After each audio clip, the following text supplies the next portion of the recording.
Shalom, shalom mes frères et sœurs. C'est la sœur Bijou des Copélique TV. Je rends grâce au Seigneur de m'avoir donné encore le souffle de vie d'être encore devant vous aujourd'hui. Car si ce n'est pas par sa grâce, je ne peux pas être là au milieu de vous. Vraiment, je remercie Dieu de nous avoir accordé ce temps. Aujourd'hui, on revient encore concernant notre sujet de la délivrance que nous n'avons pas terminé la dernière fois avec l'homme des dieux, l'homme qu'on appelle l'homme de la délivrance, apôtre Francisco Nathan Tikotak, qui a encore accepté notre invitation aujourd'hui, qui est encore disponible pour répondre à vos questions. Donc, je vais vous présenter apôtre Nathan. Bonjour apôtre Nathan, comment allez-vous? Bonjour ma sœur. Je suis très bien par la grâce de Dieu. Je suis très heureuse, en tout cas Copélique TV est très heureuse de vous accueillir encore aujourd'hui. Moi personnellement avec notre équipe technique qui est là derrière nos écrans, qui nous aide à pouvoir accompagner cette émission avec la présence des dieux. Donc je sais que dans toute chose, il faut commencer par la prière.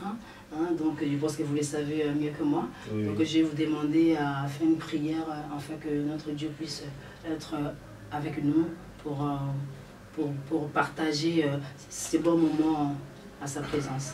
Merci beaucoup. Nous allons prier. Amen. Tendre Père, le Dieu Tout-Puissant, le Créateur du ciel et de la terre, le Créateur des choses visibles et invisibles, nous te dédions ces moments favorables entre tes belles et saintes mains. Adonai, nous voulons que tu puisses nous assister du début en qualité d'alpha, au milieu en qualité d'Emmanuel, Dieu parmi les hommes, et à la fin en qualité d'oméga. Par l'autorité que tu nous as laissée, la Bible nous dit dans Marc chapitre 16 au verset 16 à 18 que je vous ai laissé le pouvoir de marcher sur les scorpions et les serpents et rien ne pourra vous nuire. Je brise et je chasse toutes les forces démoniaques, sataniques, que ce soit nul et sans effet par le nom de Jésus-Christ. Adonai, délivre mon frère, délivre ma sœur qui était possédée, qui était liée, qu'il soit délivré.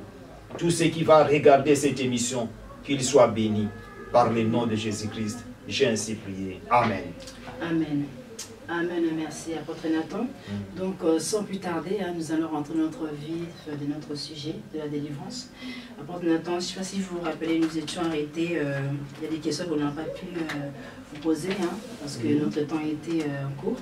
Donc là, j'avais une question qui demandait qui délivre. C'est-à-dire que les gens se posent, en tout cas nos frères et sœurs qui sont derrière nos écrans, ils se demandent est-ce que l'apôtre Nathan Tikotak, c'est lui qui délivre ou il a aussi besoin d'invoquer par exemple des esprits, par exemple le nom d'un saint, par exemple le nom de quelqu'un, ou bien par exemple à son nom, Tikotak. Est-ce que c'est à travers le nom Tikotak, apôtre Nathan qui délivre vraiment, qui a ce pouvoir d'accorder la délivrance? Est-ce que c'est l'homme? Est-ce que c'est vous? Si vous pouvez vraiment nous expliquer à nos frères. Merci beaucoup, c'est une très très bonne question, ma sœur. Et ma réponse est celle-ci. D'abord, ce que nous devons savoir, l'homme ne peut jamais délivrer. Il n'y a qu'une seule personne qui est capable de délivrer, que moi je connais, et j'ai vu même sa tombe en Israël, quand j'étais parti en Israël, j'ai vu même sa tombe rester vide. Il s'appelle Jésus-Christ de Nazareth, l'homme de Galilée. C'est lui qui délivre. En dehors de Jésus-Christ, il n'y a personne d'autre qui peut délivrer. Si quelqu'un te dit que non, moi je peux te délivrer, jamais. Il a gaffé. Et d'ailleurs, nous allons lire quelques versets bibliques. Philippiens chapitre 2, versets 9 à 11. La Bible nous dit ceci.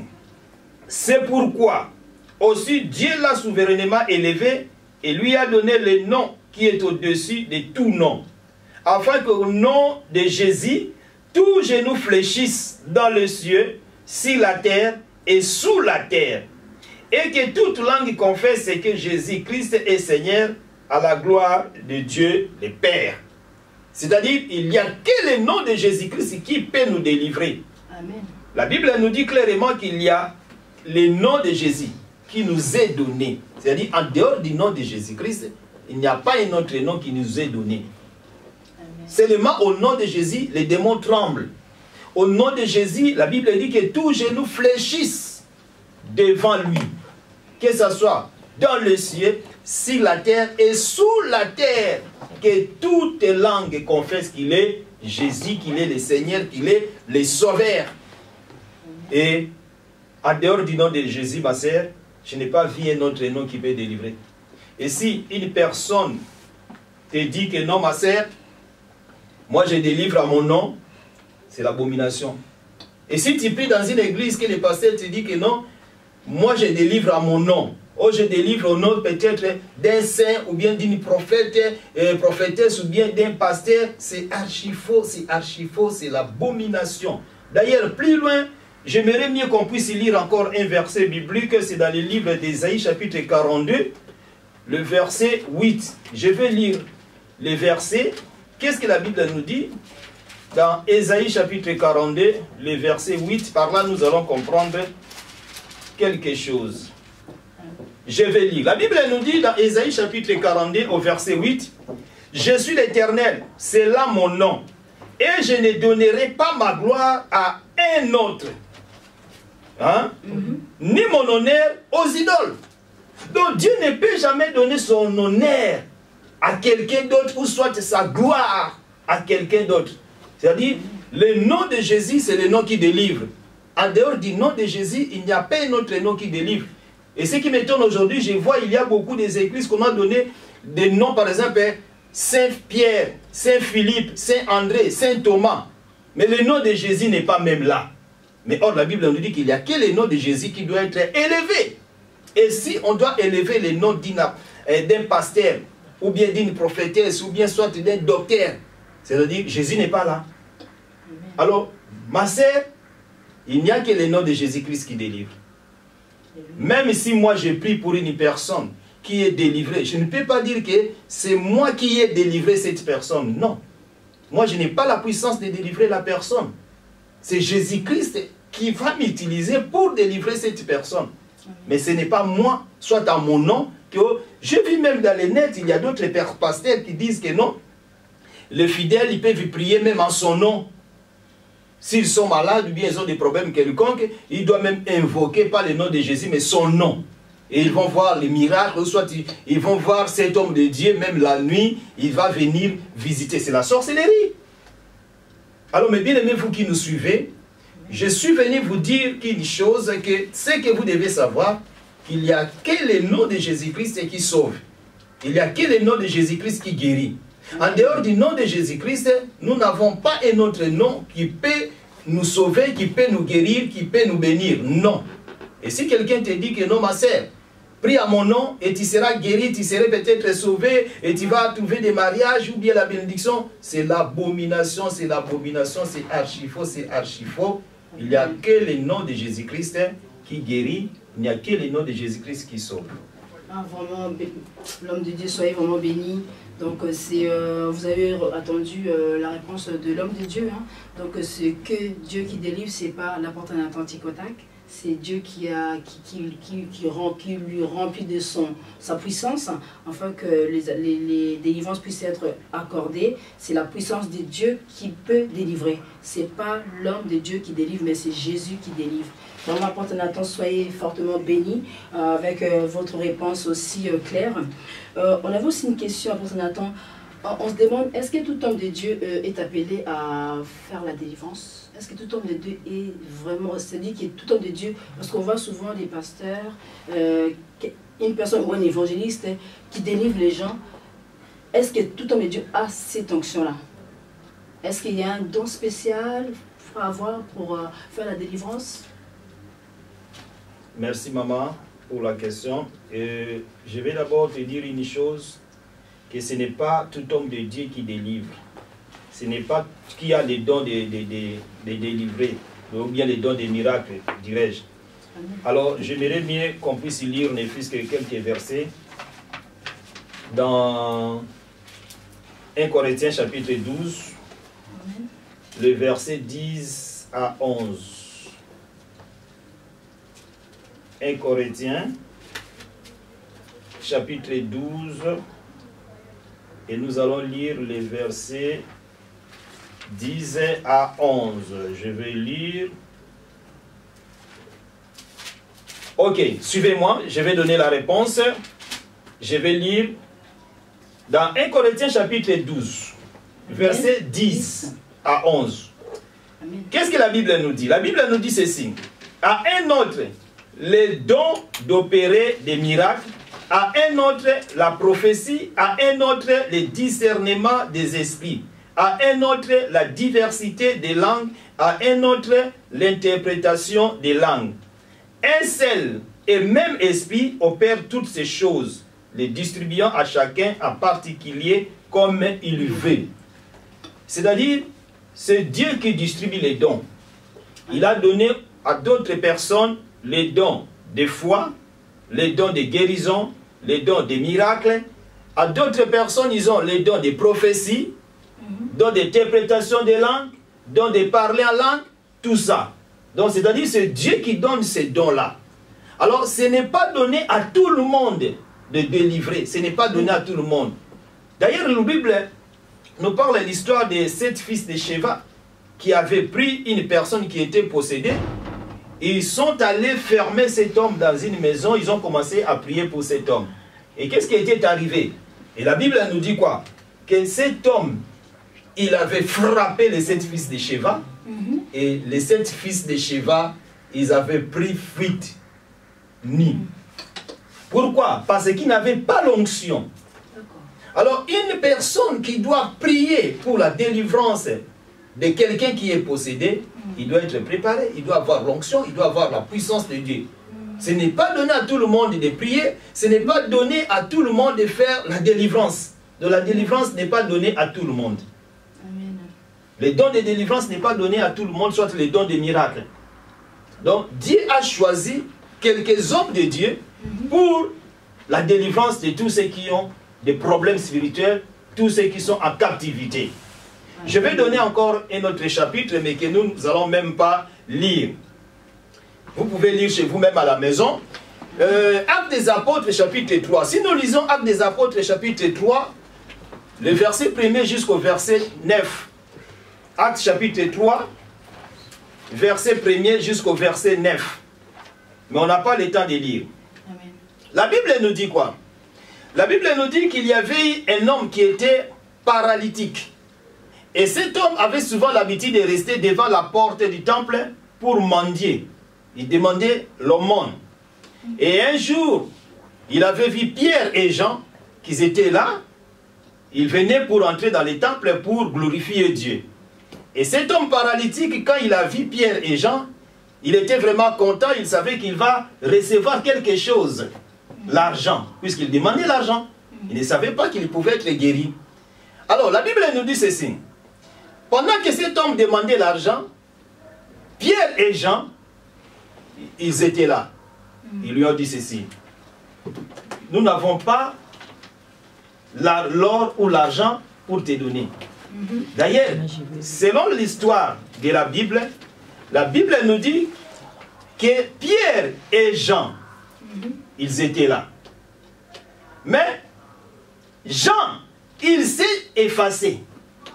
Mais c'est Pierre qui avait pris la parole pour dire que non, je n'ai ni or ni argent pour te donner, mais ce que j'ai, je te le donne au nom de Jésus-Christ de Nazareth. Hein. Lève-toi et marche. Amen. Amen. Alors, la Bible nous dit, cet homme avait aussi la foi. Il a commencé à regarder Pierre. Mais Jean aussi était là. Mais Jean, il avait compris que non, moi je n'ai pas les dons de guérison, je n'ai pas les dons de miracles. La raison pour laquelle Jean s'est effacé. Et quand Jean s'est effacé, il a laissé la place à Pierre. Et Pierre, comme il avait les dons de guérison, il avait les dons de miracles, qu'est-ce qu'il avait fait? Il a dit, je n'ai ni or, ni argent, mais ce que j'ai, je te les donne au nom de Jésus-Christ de Nazareth. Lève-toi et marche. Et à cet instant, cet homme, il s'est mis debout, il a commencé à marcher. Cela veut dire, en ce qui concerne la délivrance, ce n'est pas tout le monde, ce n'est pas tout autre homme de Dieu qui peut délivrer. Pourquoi? Parce qu'il y a des retours. Il y a des retours après la délivrance. Alors celui qui va délivrer, c'est quelqu'un qui est déjà préparé, que Dieu avait choisi et il lui avait mis à part pour l'œuvre à laquelle il a choisi cet homme. Alors cet homme est capable de prier, cet homme est capable de délivrer. Par la puissance de Jésus-Christ, ce n'est pas lui qui va délivrer, mais c'est par la puissance de Jésus-Christ. Donc voilà ma sœur Bijou. En un mot, je peux te dire que c'est l'homme de Dieu qui a le don des miracles qui peut délivrer. Amen. Mais si tu n'as pas le don des miracles, n'essaye jamais d'aller délivrer une personne ou dire que non, je vais prier pour cette personne. Non, il faut que tu puisses avoir le don des miracles. Si tu n'as pas le don des miracles, tu ne pourras jamais oser d'aller délivrer une personne. Tu peux prier pour quelqu'un qui est malade, oui, mais pas la délivrance. Pas la délivrance. Pour qu'il y ait la délivrance, il y a les combats. Donc voilà, en bref, il n'y a que l'homme de Dieu qui a les dons des miracles qui peut faire la prière de délivrance. Amen. Donc, bien aimé, vous avez attendu les réponses de l'homme de Dieu. Donc, en fait, il y a un don qui est donné. Hein? Donc, il y a un don de Dieu que tout homme de Dieu n'a pas. Donc, tout homme de Dieu ne peut pas faire la délivrance. Mais justement, apôtre Nathan, c'est vrai, vous nous dites comme ça, mais comment les fidèles, les enfants de Dieu, les chrétiens, ils peuvent savoir, reconnaître que cet homme de Dieu qui prie pour ma délivrance peut faire la délivrance. Comment ils vont savoir que l'homme de Dieu peut faire la délivrance? Comment ils peuvent savoir? Ils ne peuvent pas savoir. Parce que les fidèles, ils vont dans les églises, ils vont seulement chercher la délivrance, mais ils ne savent pas si cet homme de Dieu est vraiment l'homme de la délivrance. Comment ils vont savoir? L'homme de la délivrance, parce qu'il y a des choses différentes. La question que tu me poses, pour savoir s'il est l'homme de la délivrance ou bien s'il est un vrai serviteur de Dieu, ta question c'est quoi? Les serviteurs des églises, par exemple, on a des fidèles qui ont leur église, ils ont leur pasteur, mais ils viennent. Par exemple, je sais que dans l'église copélique, on a beaucoup de gens qui viennent à l'église copélique rien que pour avoir la délivrance. Après, ils repartent dans leurs églises. Donc, en fait, ça veut dire que ces frères et sœurs, ils ont compris que vous avez ce don de la délivrance. Oui. Donc, comment ils ont su que vous avez ce don de la délivrance? Maintenant, pour savoir si cette personne a les dons de la délivrance, c'est facile. Tu vas écouter des témoignages. Les gens qui témoignent que non, j'étais allé dans l'église copélique, l'apôtre Nathan avait prié pour moi, j'avais tel problème et je suis maintenant délivré. Donc, ils vont comprendre que non, cet homme a les dons des miracles. D'accord. Donc, on va dire que c'est à travers les témoignages, en fait. À travers les témoignages. À travers les témoignages. Mais pour savoir si réellement je suis un homme de Dieu, c'est difficile de comprendre. Puisqu'aujourd'hui, il y a même le faux. Nous avons des vrais et des faux. Et pour comprendre les vrais et les faux, il faut prier Dieu. Il faut prier Dieu. C'est pour cela que la Bible nous dit, j'aimerais mieux qu'on puisse lire ce verset dans... C'est un verset qui est vraiment connu par tout le monde, même les enfants de 2 ans, ils connaissent bien ces versets bibliques. Mais malheureusement que beaucoup de gens ne savent pas ce qui est dedans dans ces chapitres-là, dans ces versets. C'est de Matthieu chapitre 7, le verset 7. Matthieu chapitre 7, verset 7 jusqu'au verset 11. Matthieu chapitre 7, verset 7 à 11. Je vais lire. Écoute ce que la Bible dit. La Bible dit, demandez et l'on vous donnera, cherchez et vous trouverez, frappez et l'on vous ouvrira. Car quiconque demande reçoit, celui qui cherche trouve, et l'on ouvre à celui qui frappe. Lequel de vous donnera une pierre à son fils s'il lui demande du pain? Ou s'il demande un poisson, lui donnera-t-il un serpent? Si donc méchant comme vous l'êtes, vous avez donné de bonnes choses à vos enfants, à combien plus forte raison votre Père qui est dans les cieux donnera-t-il de bonnes choses à ceux qui les lui demandent? C'est-à-dire, pour connaître qui est un vrai serviteur de Dieu, tu peux me dire que non, mais la Bible nous dit dans Galates chapitre 5 que vous les connaîtrez par leurs fruits.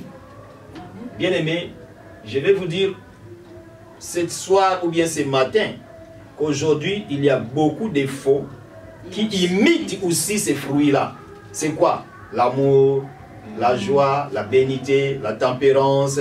Tu peux voir, il est un faux homme de Dieu, mais il a tous ces fruits-là. Il a l'amour, il a la bénité, il a la patience. Et tu dis, non, vraiment c'est un homme de Dieu. Non. Le diable, il se déguise en l'ange. C'est l'ange de lumière. Mais il se déguise comme si il était un homme de Dieu. Amen. Et là aujourd'hui, il y a beaucoup des hommes de Dieu qui sont allés toucher aux magies, à la magie. Alors le problème maintenant c'est quoi? Pour savoir qui est vraiment un vrai homme de Dieu, Matthieu 7,7. Demandez et vous sera donné. Mais aujourd'hui, il y a beaucoup de gens qui ne demandent pas. Tellement qu'ils ont entendu, oh là-bas, il y a des miracles, ah, je vais aller. Écoutez, Pierre devant les paralytiques, qu'est-ce qu'il avait dit? Il avait dit aux paralytiques que ce que j'ai, je te le donne. C'est-à-dire, si moi, apôtre Nathan, j'ai l'esprit de la sorcellerie, je te pose les mains, je dois te transmettre aussi la sorcellerie qui est en moi. Si j'ai l'esprit de l'impudicité, je dois te transmettre cet esprit. On donne ce qu'on a. C'est pour cela, avant d'aller prier dans une église, ou soit avant d'aller consulter un homme de Dieu pour qu'il puisse t'imposer les mains, pour qu'il puisse prier pour toi, demande d'abord ton Dieu. Et Dieu va te répondre. Puisque là, Dieu va te répondre avec exactitude. Tu vas comprendre que non, réellement c'est un homme de Dieu parce que c'est Dieu qui m'a parlé, c'est Dieu qui m'a montré cet homme de Dieu. Là. Mais si tu vas seulement parce qu'il y a des miracles là-bas, oh, il y a des prophéties, Satan, même les démons, même les sorciers, ils connaissent bien ta vie. Satan peut prophétiser aussi pour toi avec exactitude. Il peut même te donner ta date de naissance. Amen. Il peut même te donner les noms de tes parents, de tes arrière-arrière-parents. Écoute-moi, ma sœur, ce que je vais dire encore. À l'ancien temps, quand nous on grandissait, il y avait eu beaucoup de féticheurs. Même des voyants dans des coups de route comme ça, tu vois un homme, il va te dire, venez, je vais te dire ta vie. C'est gratuit, ce n'est pas payant. D'ailleurs, il faut refuser toute chose qui est gratuite, ce n'est pas bien dans la vie. Et tu vas tendre tes mains, il va commencer à te dire, non, tu es vraiment béni, tu as de la chance, tu as ceci, cela. Ces hommes-là, ce sont des envoyés du diable. Et aujourd'hui, comme ils ont remarqué que beaucoup de gens, ils commencent maintenant à accepter l'évangile, et ils sont devenus des prophètes. Ils ont implanté aussi des églises. Et toi, sans le savoir, tu dis, ah non, vraiment, il a bien prophétisé pour moi. En tout cas, moi aussi, je vais amener d'autres personnes. Est-ce que tu avais demandé? La Bible nous dit dans Matthieu chapitre 7, clairement, que demandez et l'on vous donnera. Cherchez et vous trouverez. Frappez et l'on vous ouvrira. Car quiconque demande, reçoit. C'est-à-dire, il faut demander, avant d'aller prier dans une église, avant d'aller voir un homme de Dieu pour qu'il puisse prier pour toi, demande d'abord à Dieu. Amen. Dieu va te révéler, même si tu es païen, Dieu va te parler. Dieu va te montrer que non, vraiment c'est mon serviteur.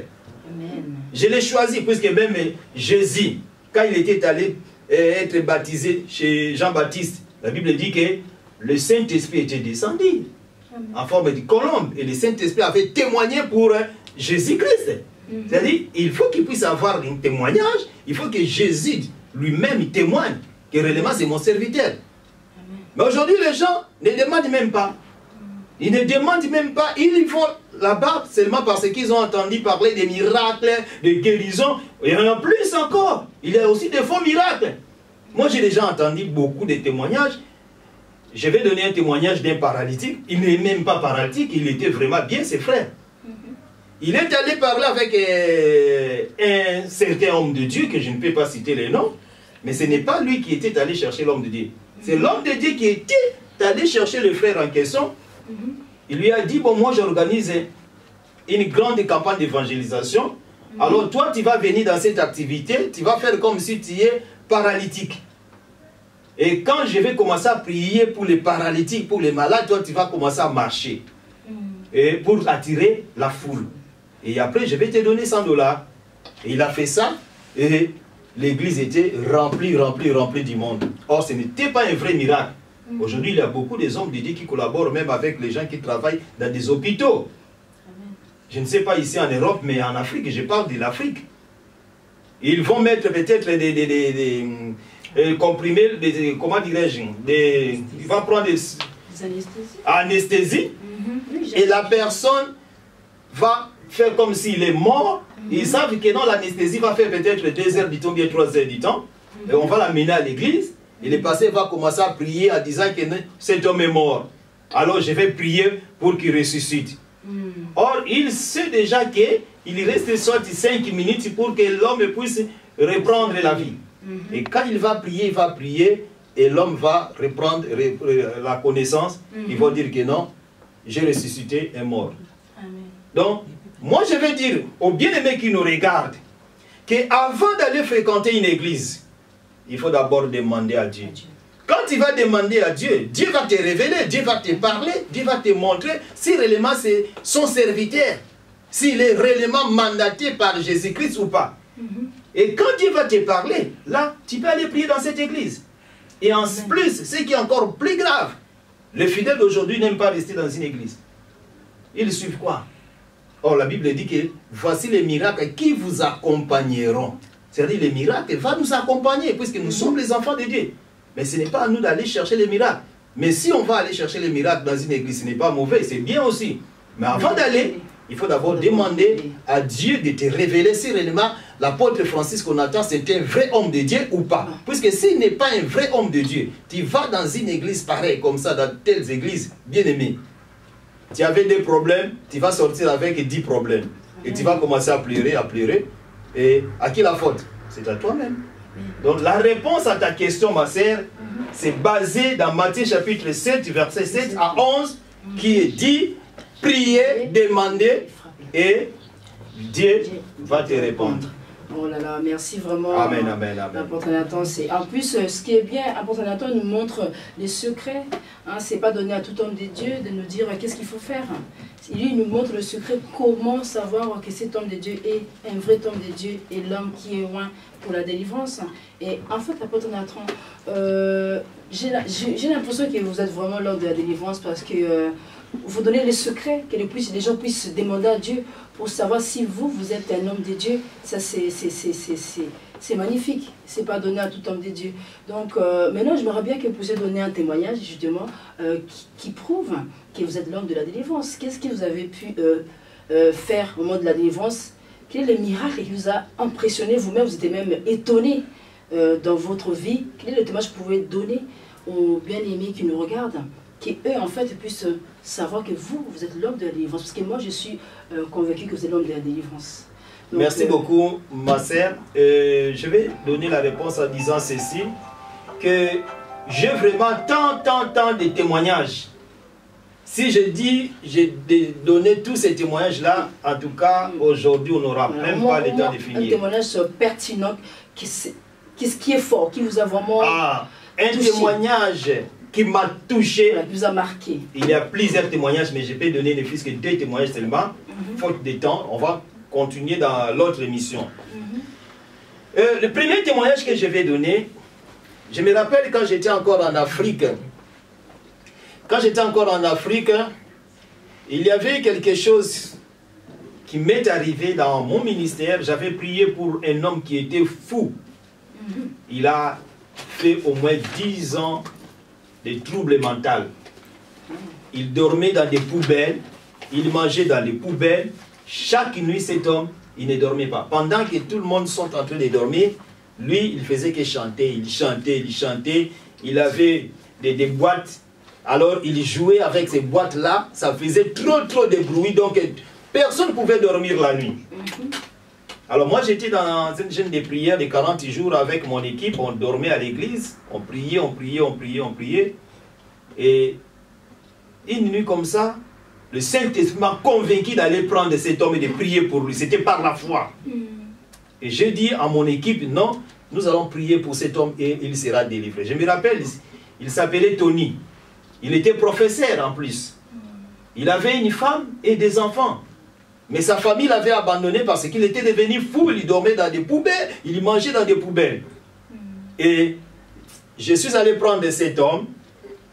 J'ai prié avec lui, avec mon équipe. Nous avons prié, nous avons chassé tous ces esprits-là. Et j'ai dit à mon équipe de lui raser les cheveux. On lui a rasé les cheveux, on lui a fait prendre des douches. On a dormi ensemble avec cet homme. Le lendemain matin, à l'église au culte matinal, l'homme était complètement délivré, complètement guéri. Et quand les gens étaient venus à l'église, j'ai fait mettre cet homme debout à l'église et j'ai demandé aux fidèles s'ils connaissaient cet homme. Personne ne lui connaissait. Délivré, il est guéri. Et tout le monde était content. L'église a commencé à crier, à crier, à crier. Et jusqu'à tel point que sa famille était venue pour me remercier. Et moi, j'avais dit à la famille, non, vous allez remercier Jésus-Christ, pas moi. Moi, je suis qu'un simple instrument que Dieu avait utilisé.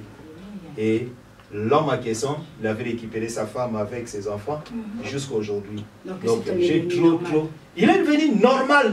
Il était fou, sur place. Ça n'a pris même pas 5 minutes. Sur place, l'homme était totalement guéri. Il était totalement délivré. J'ai tant de témoignages, mais faute de temps. Donc je vais donner d'autres témoignages même prochainement. Vraiment, l'homme de Dieu, nous sommes vraiment fortement bénis. En fait, avant de couper, j'ai une question. J'ai des frères et soeurs qui me demandaient pourquoi, ils vous ont entendu, je pense, dans les médias, hein, oui. Pourquoi l'homme de Dieu parle de mari et femme de nuit. Donc, mari et femme invisible de nuit. Ah, ok. Qu'est-ce que ça signifie? C'est pas grave, je pense qu'on peut continuer ça dans l'autre prochaine émission. Ce n'est pas grave, mais je vais quand même expliquer. Pour moi, j'appelle ces esprits-là, ce n'est pas les maris et les femmes de nuit, mais c'est les maris et les femmes invisibles. Pourquoi? Ces esprits-là, ils se manifestent même dans la journée. Puisque même dans la journée, les gens qui sont possédés par ces esprits-là, quand ils dorment, il fait sommeil, ces esprits-là peuvent venir les visiter même dans la journée. C'est-à-dire qu'ils sont des maris et des femmes invisibles. Ce sont des esprits qui apportent des blocages sérieux dans la vie des gens. Des blocages, des freinages. Rien ne pourra marcher dans la vie de tous ces gens-là.